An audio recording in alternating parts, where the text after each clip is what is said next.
Hello dear students, कैसे हैं आप सब लोग। आई होप आप अच्छे होंगे। मैं हूं मोहित शर्मा और आप देख रहे हैं मेरे YouTube channel the nucleus of chemistry. तो आज क्लास 9th केमिस्ट्री का जो चैप्टर नंबर 2 है हमारे पास, is matter around us pure, उसका लेक्चर नंबर 5 है ये। और आज हम यहां पर डिस्कस करने वाले हैं quantitative aspect of measurement of concentration, यानी कंसंट्रेशन को मेजर किस तरीके से किया जाता है। इसके क्वालिटेटिव टर्म के रेस्पेक्ट में हम लोग इससे प्रीवियस लेक्चर के अंदर ऑलरेडी बात कर चुके हैं। मैंने आपको ऑलरेडी बताया हुआ है कि डाइल्यूट सॉल्यूशन और कंसंट्रेटेड सॉल्यूशन का मतलब क्या होता है। मैंने उसके ड्रॉबैक्स के बारे में भी आपको बताया था कि जो डाइल्यूट और कंसंट्रेटेड टर्म है, क्योंकि वो रिलेटिव टर्म है तो कंफ्यूजन क्रिएट करते हैं, इसलिए हमें कंसंट्रेशन को मेजर करने के लिए क्वांटिटेटिव एस्पेक्ट पे भी बात करनी होती है। तो आज हम लोग वही डिस्कस करने वाले हैं कि क्वांटिटेटिवली किस तरीके से कंसंट्रेशन को मेजर किया जाता है, वो कौन कौन से कंसंट्रेशन टर्म है हमारे सिलेबस में जो रिक्वायर्ड है किसी भी सॉल्यूशन की कंसंट्रेशन को मेजर करने के लिए। और साथ ही साथ हम लोग कुछ न्यूमेरिकल्स पे भी बात करेंगे। कुछ न्यूमेरिकल्स इन फॉर्मूले पे बेस्ड जो भी न्यूमेरिकल्स हैं उनमें से कुछ हमारे जो न्यूमेरिकल्स हैं उनको आज हम लोग सॉल्व करेंगे।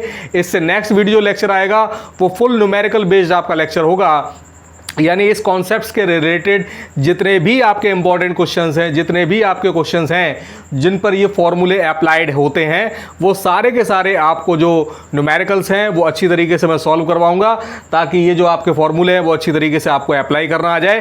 तो बिना किसी देरी के स्टार्ट करते हैं अपना लेक्चर और जानने और समझने की कोशिश करते हैं कि क्वांटिटेटिवली किस तरीके से हम लोग सॉल्यूशन की कंसंट्रेशन को मेजर कर सकते हैं।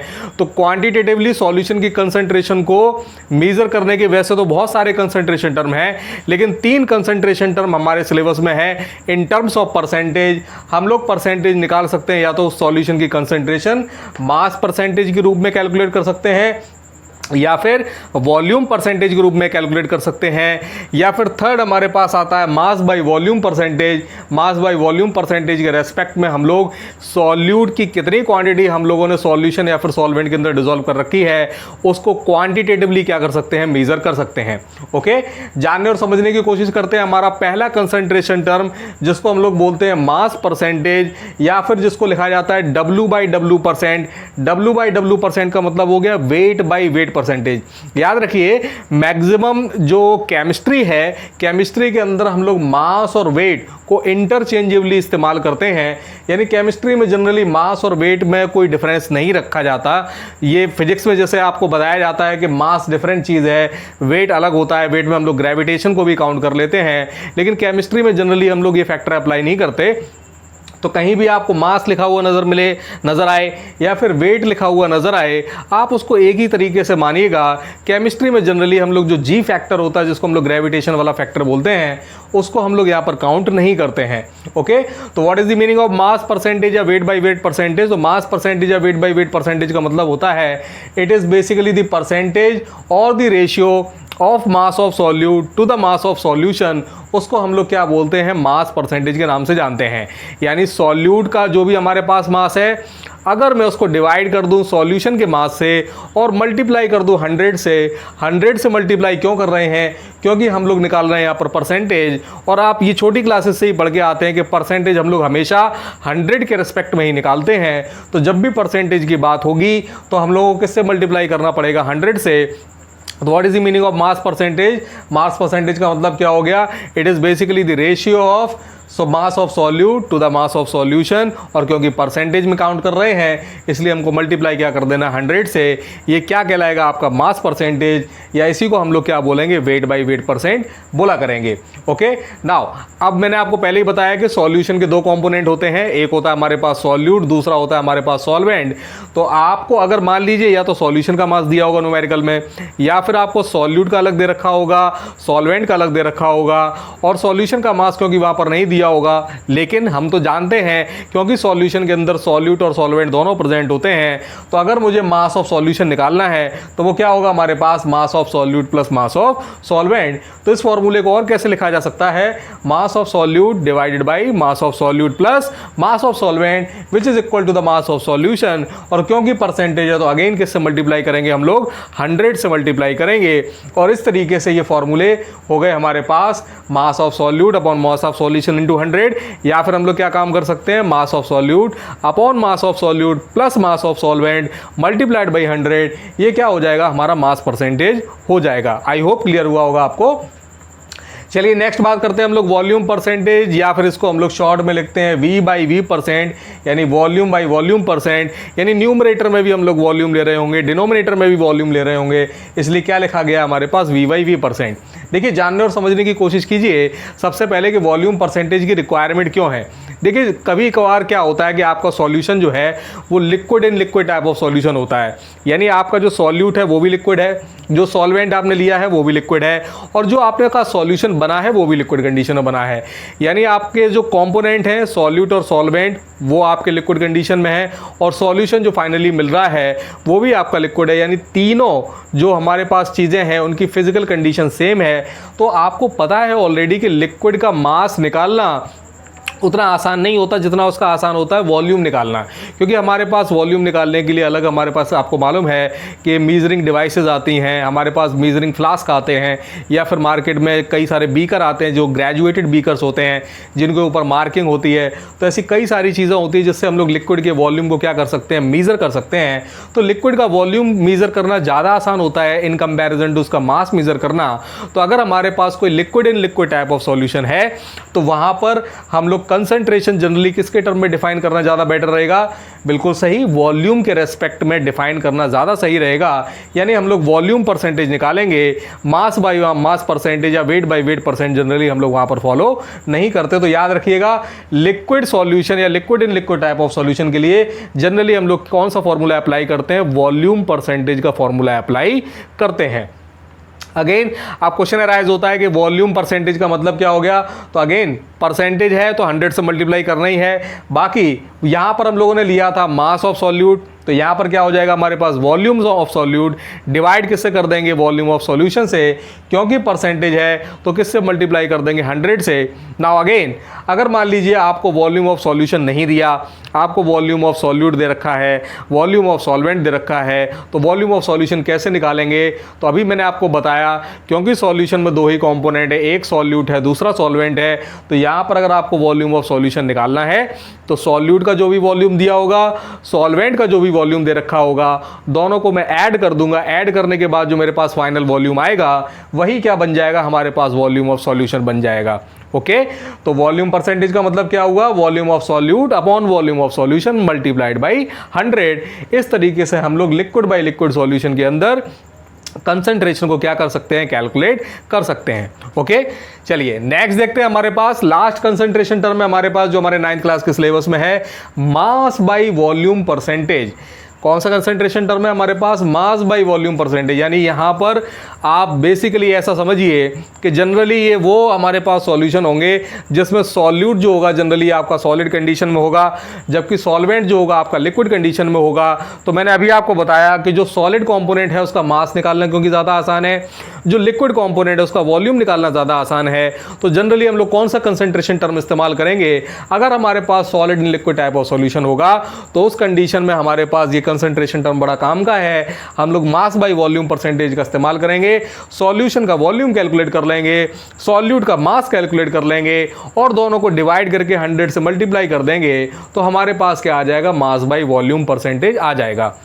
यानी मास बाई वॉल्यूम परसेंटेज क्या होगा, it is basically the ratio of mass of solute to the volume of solution. और क्योंकि परसेंटेज के टर्म में कैलकुलेट कर रहे हैं तो मल्टीप्लाई किससे कर देना है अपने को, 100 से कर देंगे मल्टीप्लाई, तो ये क्या हो जाएगा हमारे पास मास बाई वॉल्यूम परसेंटेज हो जाएगा। आई होप क्लियर हुआ होगा आपको। चलिए तो ये फॉर्मूले मैंने आपको बता दिए, इन फॉर्मूले में बेस्ड चलिए कुछ न्यूमेरिकल्स हैं, उन न्यूमेरिकल्स को हम लोग ट्राई करते हैं और उसके बाद नेक्स्ट वीडियो लेक्चर के अंदर वो पूरा वीडियो लेक्चर आपका न्यूमेरिकल्स का ही होगा।